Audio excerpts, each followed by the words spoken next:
Just moments ago, President Trump on Air Force One says he's made a decision on what to do about Venezuela. It comes just hours after U.S. Southern Command releases video of another drug smuggling boat that they blew up in the Caribbean. And U.S. Strategic Command released an ominous tweet saying delivering peace through strength with the carrier strike group in the Southern Command area of responsibility. An Air Force Global Strike B-52 Super Fortress recently teamed with Navy FA-18EF Super Hornets for a joint long-range bomber demonstration, and they attached photos to it. There is enough American hardware off the coast of Venezuela to take over all of South America. We've been telling you all along that the purpose of this is not to stop drugs. There is some bigger mission here. And today we got our first concrete idea of what might be happening. The Wall Street Journal reports a classified Justice Department brief authorizing strikes on drug smuggling boats describes fentanyl as a potential chemical weapons threat. Chemical weapons threat. Look, fentanyl is a poison that's killed hundreds of thousands of Americans, but that's written in a very specific way, a justification for war. Not dissimilar to the justification that led to, say, the 9/11 war against Afghanistan. Terrorist threat, and certainly rings bells to what led to the invasion of Iraq. With us now, Congressman Adam Smith, ranking member of the House Armed Services Committee. It's good to see you, sir. It sounds like, just from what the president said, that we're not going to war with Venezuela. And if that means they have made major concessions, does that sort of not prove that massive show of force, who knows if Trump's going to do it or not, works? Yeah, well, I've seen no evidence of any sort of major concessions by Venezuela, so I'd have to see that first. Maduro is not going anywhere, and nothing much has changed, so I don't follow that. I suppose if they made some type of concessions, sure, but that doesn't seem to be what's happening right now. And the fentanyl explanation is troubling because no fentanyl comes out of Venezuela or Colombia, for that matter. So as a justification for war in general, it's highly questionable that fentanyl meets the same definition of a weapon of mass destruction, and it's certainly not even remotely debatable that any fentanyl is coming out of that part of the world. Okay, so do you think blowing up drug boats is a bad idea? I think it's illegal, and I don't think it's going to help much in the drug war. Costs a lot of money, places us at risk, undermines us with our allies.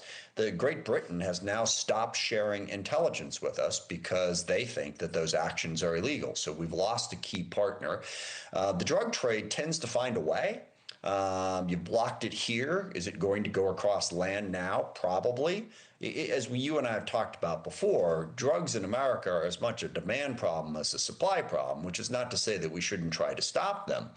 But it is to say that basically deciding that drug smuggling comes with it the death penalty, and Donald Trump is the judge, jury, and executioner for that, is a huge expansion of presidential power that I think is dangerous without a clear policy. There's a gulf, and I guess you could say a distance between the cup and the lip in what you're saying here, because there's a difference between drug trafficking in the United States and in international waters. Here's Secretary Rubio answering your question about whether it's legal or not. Take a listen. I don't think that the European Union gets to determine what international law is. They certainly don't get to determine is how the United States defends its national security. The United States is under attack from organized criminal narco-terrorists in our hemisphere, and the president is responding in the defense of our country. Is it in the best interest of Democrats to effectively be saying, no, you can't stop drugs from coming in with military force? That's not what we're saying. You know that's not what we're saying. Well, sorry, you can stop drugs from coming in, but you can't just use the military to blow up whatever you want to blow up. It's the expansion of presidential power. There's a whole bunch of different ways to combat drug smuggling that don't involve the U.S. military waging war on boats in the Caribbean. So, and I don't disagree with Marco Rubio saying that European Union doesn't get to decide what international law is, but nor does the United States of America. We have to, well, we're supposed to adhere to our own laws and to the international treaties that we've signed on to. So that's really the question, not what the European Union decides, though it does have the practical effect, where Great Britain is concerned, of damaging a crucial intelligence and defense partnership. I guess the point would be whether that's their problem or our problem, especially in the Caribbean, but it's both, but yeah.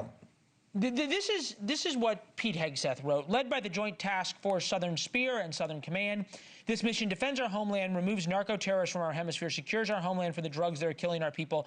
The Western Hemisphere is America's neighborhood, and we will protect it. The narco-terrorist line, we had said, starting 3 years ago on this program, why don't we treat drug cartels like terrorist organizations? There's far more people killed in America by the drug cartels and by their product than terrorists have ever killed. The question is this. President Obama droned people all over the world, inside sovereign countries, and Democrats didn't say boo about it, yet Donald Trump is blowing up drug smuggling boats in international waters, and suddenly everyone's crying about how illegal it is. A couple of flaws in that. First of all, a whole lot of Democrats said boo about all of that.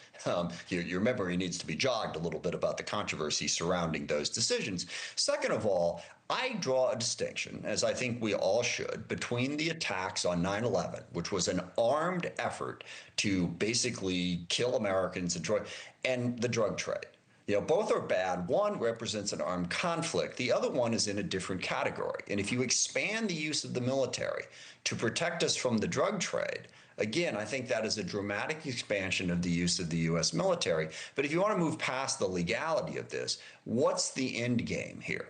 Do we really think blowing up a few dozen boats in international waters is going to significantly alter the presence of drugs in the U.S.? Again, remember, none of this touches fentanyl at all. This is all about cocaine, which is a problem too, don't get me wrong.